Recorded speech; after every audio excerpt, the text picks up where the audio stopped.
얼마 전에 TV에 에세이로 유명한 김형석 교수님이 나오셨어요. 연세는 96세였습니다. 아직도 아주 바쁜 일정을 소화하고 건강하게 살고 계셨어요. 인생의 황금기가 몇 살입니까? 물어보니까 김 교수님 말씀은 뒤돌아보니 60에서 80세가 인생의 황금기다. 그렇게 대답을 했어요. 이제 96세인데 앞으로 하고 싶은 일이 뭐냐? 그랬더니 사랑을 하고 싶다. 지금은 바빠서 2년 정도 더 열심히 일하고 98세쯤 되면 그때는 사랑을 좀 하고 싶다. 그렇게 말씀을 하시더라고요. 우리 인생은 한 번 왔다가 한 번 돌아가는 나그네예요. 베드로는 우리 인생을 나그네요 거류민과 같다 이렇게 말합니다. 이민자다, 나그네다 이렇게 말을 합니다. 나그네 인생길에서 베드로가 우리에게 두 가지를 하라고 말합니다. 베드로전서에 두 가지 주제가 있어요. 첫 번째로 사랑할 것과 두 번째로 고난받을 것을 말합니다. 사랑할 것과 고난받을 것. 저를 따라 하실까요? 사랑하라, 고난받으라. 요즘 약자가 유행이죠. 사고하라. 사고 뭉치, 사고 치라는 얘기가 아니라 사고하라. 좀 생각을 해라. 뭘 생각하느냐? 사랑할 거, 또 고난받을 거를 사고하라. 사랑을 해야 됩니다. 오늘 본문 1장 22절을 함께 읽겠습니다. 시작. 너희가 진리를 순종함으로 너희 영혼을 깨끗하게 하여 거짓이 없이 형제를 사랑하기에 이르렀으니 마음으로 뜨겁게 서로 사랑하라. 사랑은 두 가지 중에 하나입니다. 두 가지 중에 하나야. 첫 번째는 하나님 사랑, 두 번째는 자기 사랑. 모든 사랑은 둘 중에 하나입니다. 하나님 사랑 외에는 모든 것이 자기 사랑이고, 자기 사랑 외의 모든 것은 하나님 사랑입니다. 하나님 사랑은 평화를 가져오고 자기 사랑은 분쟁을 가져오고 충돌하게 됩니다. 왜 그런가요? 자기 사랑은 철저하게 이기적이기 때문에 그래요. 예를 들어 봅시다. 태아의 생명권, 산모의 권리. 태어나지 않은 생명이지만 생명은 중요합니다. 보존해야 돼요. 보호받아야 돼요. 더군다나 뱃속에 있는 생명, 자기의 권리를 주장할 수 없어요. 이 연약한 존재를 위해 변호하고 보호해야 됩니다. 그런데 이에 반해서 산모는 태아를 보호하자 하는 주장을 들으면서 그러면 누가 내 신체의 일을 간섭한단 말이야? 누가 내 신체의 일을 강제적으로 주장하지? 도리어 위협을 느끼는 거예요. 위협을 느껴. 내 신체의 이름으로 내가 내 마음대로 할 수 있어야 된다 주장을 해요. 산모가 이렇게 주장하는 순간 뱃속의 아이는 그 소리를 듣고 또 두려움을 느껴요. 엄청난 폭력을 느낍니다. 산모의 자기 사랑과 태아의 자기 사랑은 서로 충돌하는 거예요. 세상의 사랑은 그래요. 다 사랑이라는 이름으로 말하지만 서로 싸우고 분쟁하고 전쟁을 일으키고 다 사랑 때문에 생긴다 그래요. 이게 세상의 사랑이에요. 자기 사랑이기 때문에. 사랑한다고 하지만 결국 나를 위해 너를 이용하고 상대방을 물화시키고 도구화하고, 다 현대 사랑이 그래요. 하나가 되질 않아요. 그러나 하나님의 사랑 안에서 인간의 사랑이 인간의 사랑의 폭력이 다스려질 수 있는 것입니다. 하나님의 사랑 안에서만 인간의 사랑이 의미를 얻게 됩니다. 하나님을 사랑해야 이웃을 사랑할 수 있어요. 하나님의 사랑은 자기중심적인 사랑이 아니라 남을 위한 사랑입니다. 남을 살리고 남을 살림으로 내가 행복해지는 그런 사랑이 하나님의 사랑인 것입니다. 그래서 베드로는 사랑하라, 그리고 고난받으라 이렇게 말합니다. 사랑에는 수고가 있습니다. 진정한 사랑에는 고난이 있고, 고난 속에는 사랑이 있어야 되고, 사랑 속에는 고난이 있어야 되는 것입니다. 베드로전서 2장 21절은 말합니다. 함께 시작. 이를 위하여 너희가 부르심을 받았나니 그리스도도 너희를 위하여 고난을 받으사 너희에게 본을 끼쳐 그 자취를 따라오게 하려 하셨느니라. 아멘. 우리가 하나님을 사랑하는 방법은 예수 그리스도의 고난을 본받는 겁니다. 그리스도를 보고 따라가요. 뭘 따라갑니까? 그의 십자가의 길을 따라가는 거예요. 이것이 우리 하나님 사랑의 본질입니다. 마태복음 함께 읽습니다. 시작. 이에 예수께서 제자들에게 이르시되 누구든지 나를 따라오려거든 자기를 부인하고 자기 십자가를 지고 나를 따를 것이니라. 아멘. 누가 자기 십자가를 질 수 있나요? 누가 자기 십자가를 지고 예수님을 따를 수 있나요? 누가 따를 수 있나요? 예수님이 따르라고 했는데 누가 따를 수 있어요? 십자가의 의미를 깨달은 사람이 자기 십자가를 지고 예수님을 따를 수 있습니다. 십자가의 의미를 깨달은 사람이 누군가요? 제자들이 십자가의 의미를 처음부터 깨달았나요? 아니죠. 베드로는 뭐라 그랬어요? 우리도 예수님과 함께 죽으러 가자. 근데 예수님의 십자가의 현장에 없었어요. 부인하고 도망갔어요. 제자들조차 십자가의 의미를 알지 못했어요. 유일하게 예수님의 십자가 옆에 있던 백부장 한 명만이 예수님의 십자가의 의미를 고백을 합니다. 이렇게 마태복음 27장 54절 함께 시작. 백부장과 및 함께 예수를 지키던 자들이 지진과 그 일어난 일들을 보고 심히 두려워하여 이르되 이는 진실로 하나님의 아들이었도다 하더라. 고백합니다. 그러나 이 백부장조차도 자기 십자가는 지지 못해요. 예수의 제자가 되지 않았어요. 그렇다면 예수님의 십자가 현장에서 예수님의 제자는 단 한 명도 없었다는, 그 십자가의 의미를 단 한 명도 이해하지 못했다는 거예요. 아무도 예수님의 십자가의 의미를 발견하지 못했어요. 그런데 누가 예수님을 따라 십자가의 길을 걸어갈 수 있겠어요? 아무도 없어요. 십자가가 어떤 모양으로 나타났죠? 어떤 모양으로 나타납니까? 예수님의 실제 십자가, 2000년 전 그 현장, 죄 없는 한 젊은이의 억울한 죽음이에요. 예수님이 돌아가신 그 십자가는 아주 무의미한 십자가예요. 아무도 알아주지 않았으니까.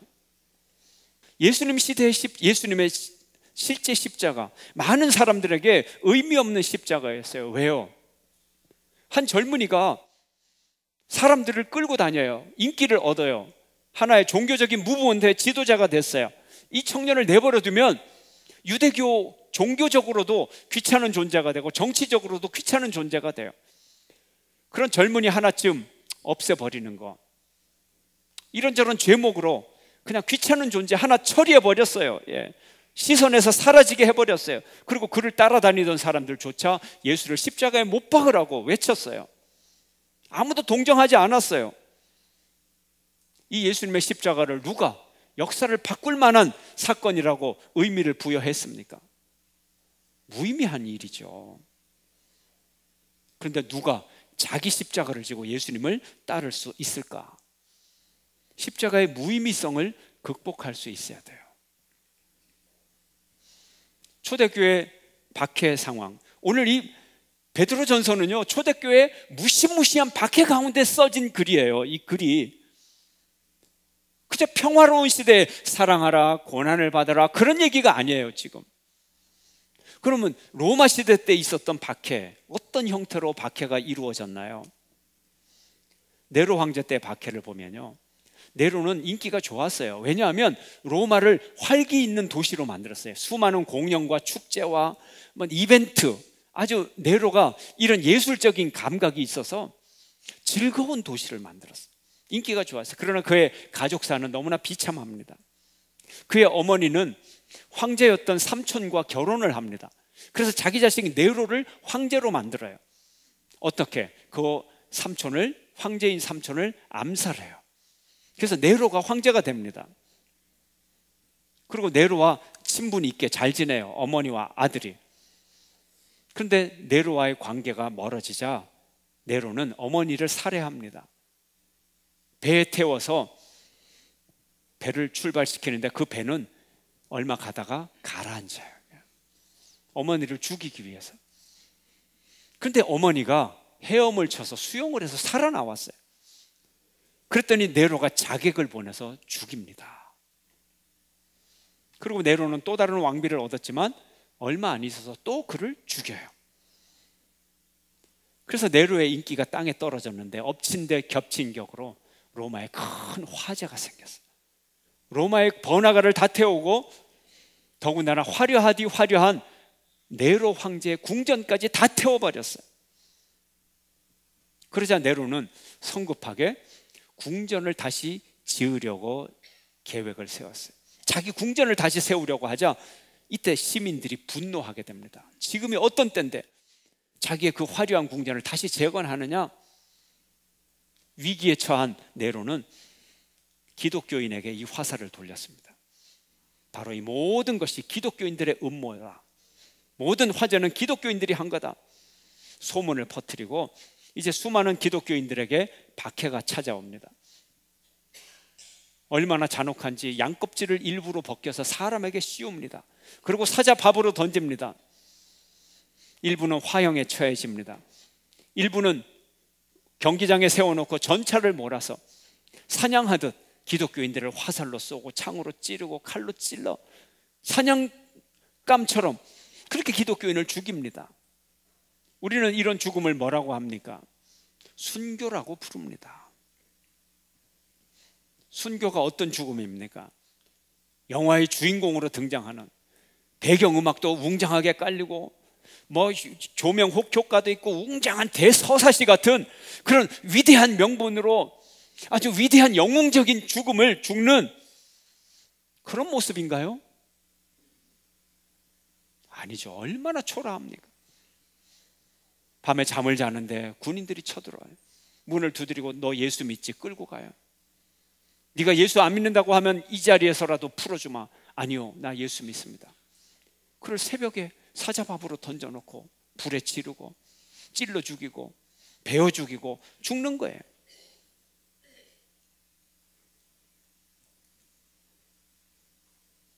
나는 예수를 믿지 않습니다. 한마디만 하면 억울한 죽음을 당하지 않아요. 살아나요. 신앙 고백이 이렇게 중요한가요? 말 한마디가 목숨과 바꿀 만큼 이렇게 의미가 있는 건가요? 이 고백에 무슨 의미가 있나요? 6.25 때 공산군이 말합니다. 너 예수 믿어? 안 믿어? 그럼 다 석방이에요. 예수 믿습니다. 그럼 꽁꽁 묶어서 굴비 엮듯이 끌고 가서 다 죽여버렸어요. IS 기독교인들 수십 명을 한꺼번에 처형을 합니다. 신앙 고백이 목숨만큼 중요합니까? 그들의 죽음 속에서 위대한 모습을 발견합니까? 여러분은? 이 질문에 대답을 해야 여러분이 진짜 그리스도인입니다. 그냥 예수 믿으면 행복해진다더라, 잘 산다더라. 그러면 여전히 자기 사랑이죠. 힌트를 드렸어요. 여전히 자기 사랑 속에 있는 사람들은 전혀 이해 못해요. 완전히 코드가 다른 거예요. 우리가 예수를 믿는다고 하지만 얼마나 여전히 자기 사랑 속에서 있느냐. 다만 믿으려고 노력하는 사람일 따름이에요. 자기 사랑에 빠진 사람은 절대 하나님 사랑 알지 못해요. 그 의미를 알지 못해요. 자기 사랑을 부인하고 철저하게 하나님 사랑을 고백하는 사람이 순교할 수 있어요. 시험은 이런 모습으로 찾아옵니다. 베드로전서 4장 12절 함께 시작. 사랑하는 자들아, 너희를 연단하려고 오는 불시험을 이상한 일 당하는 것 같이 이상히 여기지 말고. 네로 황제의 이 핍박 가운데서 베드로가 하는 얘기예요. 지금 성도들은 한 명씩 끌려가서 사자밥이 되고 있어요. 예. 이상하게 여기지 마라. 당연한 거다. 사자밥 되고 그냥 죽으러 가는 것이 당연한 거다. 이렇게 얘기를 해요. 불시련이 뭐예요? 극한 고난, 불같은 고통의 시련. 이 고백, 이 순교, 이 십자가를 이해해야 자기 십자가를 지고 예수를 따라가는 제자가 될 수 있는 거예요. 고난을 당할 수 있는 거예요. 그리스도를 위한 고난, 자기 십자가를 감당할 수 있는 거예요. 우리가 언제 십자가를 알 수 있나요? 일상생활에서도 이 십자가의 흔적을 알 수 있어야 돼요. 꼭 종교의 이름이 아니래도 이 세상의 고난으로부터 그 이 세상에 있는 고난의 의미, 희생의 의미를 아는 사람만이 더 진정한 하나님 사랑의 십자가를 이해할 수 있어요. 여러분, 우리가 이 세상에서 일어나는 고난에 대해서 얼마나 무책임하고 무감각합니까? 일제지배로부터 해방을 위해 목숨을 바친 이들의 희생 감사할 수 있습니까? 연평해전의 희생자들에 대해서 우리는 얼마나 감사하고 그들의 죽음에 얼마나 큰 의미를 부여하고 있어요. 천안함의 희생자들, 세월호의 희생자들, 어떤 의미를 우리는 그들에게 주고 있어요. 예? 사람들의 고난과 노고에 대해서 위로할 수 있을 때, 이웃의 눈물을 동감할 수 있을 때, 그들의 실패를 위로하고 함께 울 수 있을 때, 그들에게 도덕적인 지침이 될 수 있을 때, 그저 내 좋은 일을 한다, 그것이 아니고요. 다른 사람들의 삶을 내가 지탱해주고 지지해줄 수 있을 때, 또 그들에게 의미를 줄 수 있을 때, 무의미와 절망 속에 있는 자들에게 공감을 느낄 수 있을 때, 그들의 분노를 함께 표현할 수 있을 때, 이때 우리는 십자가를 이해할 수 있는 준비가 되는 거예요. 근본적으로 십자가는 어려운 거예요. 그래서 제자들이 다 도망갔던 거예요. 3번 넘어지고 4번 넘어지고, 그러고서야 겨우 십자가를 붙잡을 수 있는 게 십자가예요. 그래야 제자가 되는 거예요. 자기 사랑에 빠진 사람들, 십자가 무의미해요. 알 수가 없어요. 하나님의 사랑에서 보아야 이 십자가를 알 수 있게 되는 거예요. 조금 어려운 일을 한다, 그래서 내가 십자가를 졌다, 착각입니다. 십자가의 무의미성에서 일어나야 되는 거예요. 십자가의 무의미성에서 일어나서 이제 이 십자가에 목숨을 걸 수 있는 거, 죽을 수 있는 거, 이게 진정한 십자가인 것입니다. 죄인들을 위해 죄 없이, 그것도 대의 명분 없이 억울한 죽음을 죽을 수 있는가? 죽을 수 있어야 돼요. 이 사랑, 이 의미를 우리가 알 수 있어야 되는 것입니다. 베드로전서 2장 24절은 이렇게 말합니다. 함께 시작. 친히 나무에 달려 그 몸으로 우리 죄를 담당하셨으니 이는 우리로 죄에 대하여 죽고 의에 대하여 살게 하려 하심이라. 그가 채찍에 맞음으로 너희는 나음을 얻었나니. 아멘. 이게 보이느냐는 거예요. 팔레스타인 한 청년의 억울한 죽음이 보이느냐? 인류의 모든 죄를 대속해서 죽은 한 메시아가 보이느냐? 죄에 죽고 의에 대하여 살게 하여, 그것도 본인이 죄에 대해 죽고 의에 사는 것이 아니라 다른 사람이 죄에 대해서 죽고 의에 대해서 살게 하기 위해서 대신 채찍에 맞는 사랑을 계속할 수 있느냐는 거예요. 세상에 실망이 오고 와도, 세상에서 나를 십자가에 못 박아도 계속 그 십자가의 길을 갈 수 있어야 되는 거예요. 이게 자기 십자가를 지고 예수님을 따라가는 것입니다. 인간적 무의미성이 하나님 앞에서 절대적인 의미를 찾을 수 있을 때, 이것이 나의 십자가라는 거예요. 십자가, 그래서 사도 바울은 말합니다. 십자가는 어리석은 거다, 바보 같은 짓이다. 그러나 그 속에 생명력이 있다, 그 속에 구원이 있다, 이렇게 말을 하는 것입니다. 우리가 고난을 어떻게 대해야 돼요? 바로 이 하나님의 사랑 속에서 고난을 대해야 되는 것입니다. 오늘 본문 4장 13절 함께 읽겠습니다. 시작. 오히려 너희가 그리스도의 고난에 참여하는 것으로 즐거워하라. 이는 그의 영광을 나타내실 때에 너희로 즐거워하고 기뻐하게 하려 함이라. 아멘. 우리가 신앙생활을 하는 것이 항상 보람이 있나요? 항상 의미로 가득 차 있나요? 이것을 극복을 해야 되는 거예요. 우리는 많은 회의의 극복이에요. 많은 고뇌를 넘어서는 일이에요. 이게 진짜 신앙이에요. 베드로전서 4장 14절을 함께 읽겠습니다. 시작. 너희가 그리스도의 이름으로 치욕을 당하면 복 있는 자로다. 영광의 영 곧 하나님의 영이 너희 위에 계심이라. 아멘. 우리가 고난당하는 것 이상한 일이 아니에요. 이 속에서 고난에 참여함으로 이것이 하나님의 복을 받는 것임을 알아야 돼요. 치욕을 당하면 복 있는 자로다. 영광의 영 하나님의 영이 너희 위에 계심이라. 성령 받은 자만이 바로 이 고난의 축복을 이해할 수 있다는 것이죠. 우리가 고난을 견딜 수 있는 이유는 고난의 끝에 하나님의 심판이 있기 때문에 그렇습니다. 하나님을 믿지 않는 자들 무슨 심판이 있겠어? 또 하나님을 믿는 사람들 중에서도 설마 사랑의 하나님이 심판을 하시겠어? 이렇게 생각합니다. 하나님의 심판은 반드시 있습니다. 반드시 있어요. 왜요? 하나님은 창조주시기 때문에. 창조주시기. 예를 들어서 우리가 생물을 보면, 사람이나 동물이나 생물을 보면 그 안에 DNA가 있어요. DNA는 하나님이 만드셨어요. 그 계획대로 발전을 해요. 그러나 이 DNA의 이 계획에 반대되는 것, 그것은 반드시 멸망할 수밖에 없어요. 우리 몸의 건강, 하나님의 DNA, 그 계획대로 우리 몸의 건강이 유지가 돼요. 근데 몸을 해하고 창조 법칙에 반대되게 몸을 해하는 쪽으로 자기 몸을 쓰는 사람의 건강이 어떻게 유지되겠어요? 창조 질서에 반대되는 사람은 쇠락하게 돼서, 이것이 하나님의 심판인 것입니다. 특별한 심판이 아니라 매일 일어나는 자연적인 과정 속에 하나님의 심판이 있어요.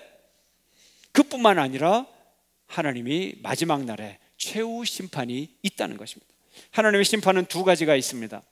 첫째, 하나님의 완전한 선이 임하면 악은 멸망하게 될 것입니다.